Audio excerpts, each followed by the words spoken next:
5 বছরের সংসার আজ আমার শেষ হয়ে গেল। কোর্টে ডিভোর্সের মামলাটা উঠেছে। স্বামী স্ত্রী কোর্টের কাঠগড়ায় দাঁড়িয়ে আছে। ম্যাজিস্ট্রেট জিজ্ঞাসা করছেন, তোমরা কেন স্বামী স্ত্রী আলাদা হতে চাইছ? সবার প্রথমে ছেলেটি চিৎকার করে বলে ওঠে, আমার বউকে ভালোবেসে আমি বিয়ে করেছিলাম, তারপরে আমি আলাদা হতে চাই, কারণ আমার বউ সত্যিই খুব খারাপ, খুব নোংরা মনের মানুষ। সে আমার পরিবারের সাথে মিলেমিশে থাকে না, আমার পরিবারকে ভালোবাসে না, আমাকেও সে ভালোবাসে না। মেয়েটি চুপ করে দাঁড়িয়ে আছে, কিছুই বলল না। তারপর ম্যাজিস্ট্রেট মেয়েটিকে বলল, তুমি কেন আলাদা হতে চাও?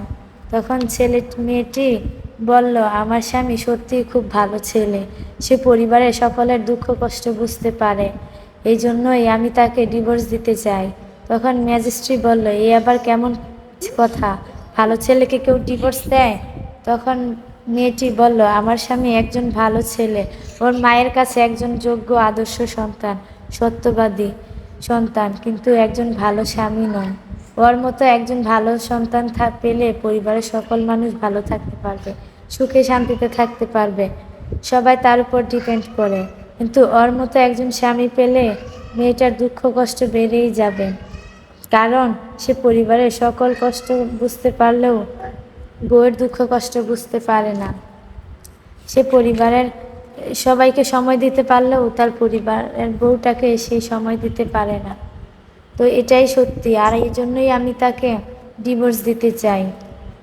তো ম্যাজিস্ট্রেট আর কিছু না বলেই তাদের ডিভোর্সটা হয়ে গেল। কত সহজে নীরবে তাদের ডিভোর্সটা হয়ে গেল। আজকাল আমাদের সমাজে অনেক কিছু না মানতে পারার কারণেই আমাদের এরকম ডিভোর্সটা হয়ে যায়। তো আমরা যদি একে অন্যকে সাপোর্ট করি, পাশে থাকি, ভালোবেসে সারা জীবন কাটিয়ে দেওয়ার চিন্তাভাবনা করি, তাহলে কিন্তু এত সুন্দর সম্পর্কটা এইভাবে নষ্ট হয় না।